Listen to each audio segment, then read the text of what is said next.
4500 വർഷം മുമ്പ് വരെ നിലനിന്നിരുന്ന ഇൻഡസ് വാലി സിവിലൈസേഷൻ കാണാൻ ഏതാണ്ട് ഇങ്ങനെയൊക്കെ ആയിരുന്നെങ്കിലോ? സത്യത്തിൽ ഇങ്ങനെയല്ല, ഇതിനേക്കാൾ അടിപൊളിയായിരുന്നുവെന്നാണ് ഇന്ന് പല ചരിത്രകാരന്മാരും പറയുന്നത്. ഇന്നത്തെ നമ്മുടെ സിവിലൈസേഷൻ ഇന്ന് ഈ രൂപത്തിൽ ഉണ്ടാകുന്നതിന് മുമ്പ്, അതായത് ഒരു 5000-4000 വർഷം മുമ്പ് വരെ വളരെ മഹത്തായ ഒരു സംസ്കാരം ഈ ലോകമൊട്ടാകെ നിലനിന്നിട്ടുണ്ട് എന്നും അത് വളരെ അഡ്വാൻസ്ഡ് ആയിരുന്നു എന്നും കരുതുന്ന ഗവേഷകർ ധാരാളമുണ്ട്. ഇന്ത്യയിൽ മാത്രമല്ല, ഇൻഡസ് വാലി മാത്രമല്ല, നമ്മുടെ ഇന്ത്യയുടെ സൗത്ത് പാർട്സിൽ, കേരളവും തമിഴ്നാടും ഉൾപ്പെടുന്ന ഭാഗങ്ങളിൽ, ഈജിപ്തില്, ഇറാഖില്, ഇറാന്റെ ഭാഗങ്ങളിലൊക്കെ ആയിട്ട് വളരെ മഹത്തായ സംസ്കാരങ്ങൾ നിലനിന്നിരുന്നുവെന്നാണ് ഇന്ന് പല ചരിത്രകാരന്മാരും സംശയിക്കുന്നത്. അതിൻ്റെ പ്രധാന കാരണങ്ങളെക്കുറിച്ച് നമുക്ക് വിശദമായി തന്നെ ഇനിയുള്ള ദിവസങ്ങളിലുള്ള വീഡിയോകളിൽ നമുക്ക് ഡിസ്കസ് ചെയ്യാം. പക്ഷേ ഈ വീഡിയോയിൽ നമ്മൾ സംസാരിക്കാൻ പോകുന്നത് ഇൻഡസ് വാലിയിലെ നമുക്ക് അറിയാത്ത കുറച്ച് കാര്യങ്ങളാണ്. ഇൻഡസ് വാലി സിവിലൈസേഷനെ കുറിച്ച് എല്ലാവർക്കും അറിയാം. എന്നാൽ ഈ ഇൻഡസ് വാലി സിവിലൈസേഷനുമായിട്ട് ബന്ധപ്പെട്ട് നമുക്ക് അറിയാത്ത കുറേ കാര്യങ്ങളുണ്ട്. ഇന്നിപ്പോൾ സിന്ധു നദീതട സംസ്കാരം എന്ന് പറയുമ്പോൾ കുറേ ചുടുകല്ലുകളും വലിയ കെട്ടിടങ്ങളുടെ ബേസുകളും മാത്രമായിട്ട് വളരെ പരിമിതമായിട്ടുള്ള കാര്യങ്ങളെ നമുക്കിന്ന് ലഭ്യമായിട്ടുള്ളൂ. വലിയ നഗരമാണെങ്കിലും അവശിഷ്ടങ്ങൾ കുറച്ച് മാത്രമേ ഉള്ളൂ. അതിൻ്റെ പുറകിൽ ഒരു വസ്തുതയുണ്ട്. സിന്ധു നദീതട സംസ്കാര ചരിത്രത്തിലെ അവശിഷ്ടങ്ങളും അമൂല്യ വസ്തുക്കളും സത്യത്തിൽ നമുക്ക് ഇതിനോടകം നഷ്ടപ്പെട്ടിരുന്നു. ഇത് സിന്ധു നദീതട സംസ്കാരത്തിന്റെ അവശേഷിപ്പുകളാണ് എന്ന് കണ്ടെത്തുന്നതിന് മുമ്പ് തന്നെ അത് നഷ്ടപ്പെട്ടിരുന്നു. അത് ബ്രിട്ടീഷുകാർ കാണിച്ച ഒരു വലിയ ചതിയാണ്. ബ്രിട്ടീഷുകാരുടെ റെയിൽവേ നിർമ്മാണവും കൊളോണിയൻ കാലത്തെ ചൂഷണങ്ങളും പൊതുവെ നമ്മൾ ഇന്ന് ഡിസ്കസ് ചെയ്യാത്തൊരു ടോപ്പിക്കാണ്.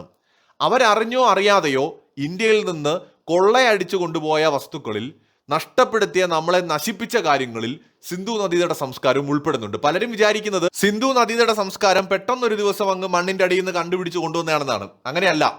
ഇതൊരു പുരാതന സംസ്കാരമാണെന്ന് ഔദ്യോഗികമായിട്ട് സ്ഥിരീകരിക്കുന്നതിന് മുൻപ് ആർക്കിയോളജിക്കൽ സർവേ ഓഫ് ഇന്ത്യക്ക് കീഴിൽ 2 ഇന്ത്യൻ പുരാവസ്തു ഗവേഷകർ 2 സ്ഥലങ്ങളിൽ ഖനനം ചെയ്തിട്ടുണ്ട്. 1921 ഹരപ്പയാണ് അതിലൊന്ന്.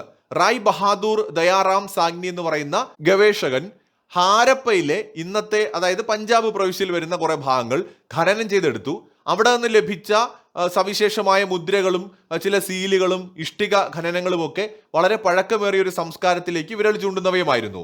1922 രാഘൽ ദാസ് ബാനർജി ഒരു ബുദ്ധമത സ്തൂപം പരിശോധിക്കുന്നതിനിടയിൽ മോഹൻജദാരോയിലെ ചില അവശിഷ്ടങ്ങൾ കണ്ടെത്തുകയുണ്ടായി. ഇവർക്കൊക്കെ ശേഷം 1924 സർ ജോൺ മാർഷൽ ഈ സംസ്കാരത്തെ ഔദ്യോഗികമായിട്ട് സ്ഥിരീകരിക്കുകയും ലോകത്തിന്റെ മുന്നിൽ പ്രഖ്യാപിക്കുകയും ചെയ്യുന്നുണ്ട്. പക്ഷെ ഇതിനു മുമ്പ് തന്നെ വിശാലമായ ഈ സംസ്കാരത്തിന്റെ അവശേഷിപ്പുകൾ കാണാൻ പാകത്തിനുണ്ടായിരുന്നു എന്നതാണ് വസ്തുത. ചില സ്ഥലങ്ങളിൽ മണ്ണിനടിയിൽപ്പെട്ട് കിടന്നുവെങ്കിൽ മറ്റിടങ്ങളിൽ വളരെ വ്യക്തവും പ്രകടവുമായി തന്നെ ഈ സംസ്കാരത്തിന്റെ ഭാഗങ്ങൾ നിലനിന്നിരുന്നു. 1826 ഏതാണ്ട് ഇത് ഔദ്യോഗികമായി കണ്ടുപിടിച്ച് സ്ഥിരീകരിക്കുന്നതിനും 1 നൂറ്റാണ്ട് മുൻപ് ഹരപ്പയിലെ അവശിഷ്ടങ്ങൾ ആദ്യമായിട്ട് ശ്രദ്ധയിൽപ്പെടുത്തുന്നത് ബ്രിട്ടീഷ് പര്യവേഷകനായിരുന്ന ചാൾസ് മാസൺ ആയിരുന്നു. പക്ഷേ ഒരു ദുഃഖകരമായ വസ്തുത എന്താണെന്ന് വെച്ചാൽ, ആ മഹാസംസ്കാരത്തെ അപ്പോഴേക്കും 1 നൂറ്റാണ്ട് മുമ്പ് തന്നെ ബ്രിട്ടീഷുകാർ നശിപ്പിച്ചിട്ടുണ്ടായിരുന്നു. ഹാരപ്പൻ നഗരങ്ങൾക്ക് ഏറ്റവും വലിയ നാശനഷ്ടം വരുത്തിയ സംഭവം ബ്രിട്ടീഷുകാർ 1856 ഒരു റെയിൽവേ പാത നിർമ്മിക്കാൻ തീരുമാനിച്ചതാണ്. അവിടെ ഈ കല്ലുകൾക്ക്, ഈ റെയിൽവേ പാളത്തിന്റെ അടിയിലിടാനുള്ള കല്ലുകൾക്ക് വലിയ ക്ഷാമമുണ്ടായിരുന്നു. ഇത് പരിഹരിക്കാനായിട്ട് ബ്രിട്ടീഷ് എഞ്ചിനീയർമാരായിട്ടുള്ള ജോൺ ബ്രണ്ടൻ, വില്യം ബ്രണ്ടൻ എന്നിവരുടെ നേതൃത്വത്തിൽ കണ്ടെത്തിയ ഒരു മാർഗം എന്ന് പറയുന്നത് ഇൻഡസ് വാലി സിവിലൈസേഷന്റെ ഭാഗമായിട്ടുണ്ടായിരുന്ന കെട്ടിടങ്ങളുടെ കല്ലുകൾ എടുത്ത് ഉപയോഗിക്കുക എന്നതായിരുന്നു. ആ കെട്ടിടങ്ങൾ പൊളിച്ചും തകർന്നു കിടന്നവയുടെ കല്ലുകൾ ശേഖരിച്ചും ഒക്കെ ആയിട്ട് ഏകദേശം 150 കിലോമീറ്റർ റെയിൽവേ പാളത്തിന് ആവശ്യമായിട്ടുള്ള അടിത്തറയിടാൻ വേണ്ട കല്ലുകളാണ് ഇൻഡസ് വാലി സിവിലൈസേഷനിൽ നിന്ന് ഇവർ കൊണ്ടുപോയത്. ഏകദേശം 4500 വർഷം പഴക്കമുള്ള ചരിത്ര നഗരമാണ് തങ്ങൾ പൊളിച്ചു മാറ്റുന്നത് എന്നറിയാതെയാണ് ഇവർ ഈ പണിയുന്നത്. ഇതിന് പുറമെ ഇത് പൊളിച്ചു മാറ്റുന്നതിനിടയിൽ നിരവധി പുരാതനമായ സീലുകൾ, അവശിഷ്ടങ്ങളൊക്കെ ആവശ്യം പോലെ ബ്രിട്ടീഷുകാർ ഇവിടെ നിന്ന് കടത്തിക്കൊണ്ടു പോവുകയും ചെയ്തു എന്നതാണ് നമ്മളിൽ പലർക്കും അറിയാത്തൊരു വസ്തുത. ബ്രിട്ടീഷ് ഭരണകാലത്ത് ഇന്ത്യയിലെത്തിയ പല ഉദ്യോഗസ്ഥരും പട്ടാളക്കാരും ഇൻഡസ് വാലി സിവിലൈസേഷന്റെ ഭാഗമായിരുന്ന പ്രദേശങ്ങളിലെ അപൂർവമായ മുദ്രകൾ, കളിമൺ പാത്രങ്ങൾ, ആഭരണങ്ങളൊക്കെ സ്വന്തം ശേഖരത്തിലേക്കായിട്ട് കൊണ്ടുപോയിട്ടുണ്ട്. ഇന്നും പുരാതന കാലം തൊട്ടേ ഉള്ള ബ്രിട്ടീഷ് കുടുംബങ്ങളുടെ മ്യൂസിയങ്ങളിലോ അവരുടെ തറവാടുകളിലോ കയറി നോക്കിയാൽ ഇൻഡസ് വാലി സിവിലൈസേഷന്റെ തെളിവുകൾ അവിടെ ഉണ്ടാവും. ഒരു പക്ഷേ ഇതൊരു മഹത്തായ സംസ്കാരമാണ് എന്നറിഞ്ഞ് സായിപ്പന്മാര് ചിലപ്പോൾ കൊണ്ടുപോയ സാധനങ്ങൾ നശിപ്പിച്ചു പോലും കളഞ്ഞു കാണും. പര്യവേഷണങ്ങൾ ഔദ്യോഗികമായി തുടങ്ങിയതിന് ശേഷം കണ്ടെടുത്ത അമൂല്യമായ പല വസ്തുക്കളും ബ്രിട്ടനിലെ മ്യൂസിയങ്ങളിലേക്കാണ് അവർ കൊണ്ടുപോയത്. പലതും ഇവരുടെയൊക്കെ സ്വകാര്യ തറവാടുകളിലേക്കും കൊണ്ടുപോയിട്ടുണ്ട്. സിന്ധു നദീതട സംസ്കാരം തകരുകയും ആ നഗരങ്ങൾ മണ്ണിനടിയിലാവുകയും ചെയ്തതിനു ശേഷം ആ പ്രദേശങ്ങൾക്ക് ചുറ്റും താമസിച്ചിരുന്ന പ്രാദേശിക ഗ്രാമീണർ നൂറ്റാണ്ടുകളായിട്ട് അവിടെയുള്ള ഇഷ്ടികകൾ സ്വന്തം ആവശ്യങ്ങൾക്കും ഉപയോഗിച്ചിട്ടുണ്ട്. തങ്ങളുടെ വീടുകൾ പണിയാനും കന്നുകാലി തൊഴുത്തുകൾ നിർമ്മിക്കാനും അവർ ഈ പുരാതന നഗരങ്ങളിലെ ഉറപ്പുള്ള ചുടുകട്ടകൾ അനായാസം ഇളക്കിയെടുത്തു കൊണ്ടുപോയി.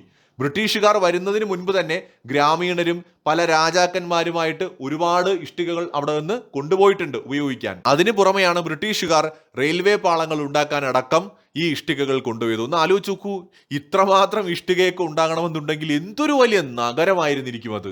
നമുക്ക് ചിന്തിക്കാൻ കഴിയാത്തത്ര ഒരു മഹാനഗരമായിരുന്നിരിക്കണം സിന്ധു നദീതട സംസ്കാരത്തിന്റെ ഭാഗമായിട്ടുണ്ടായിരുന്നത്. ചരിത്രകാരന്മാരിൽ പലരും ഇന്ന് സംശയിക്കുന്നത് നമ്മുടെ ഹ്യൂമൻ സിവിലൈസേഷൻ ഇന്നിപ്പോ China, America, Europe, India, Japan ഇങ്ങനെ പല തട്ടിൽ വികസിതമായ നാടുകൾ ലോകത്ത് പലയിടങ്ങളിലുമുണ്ട്.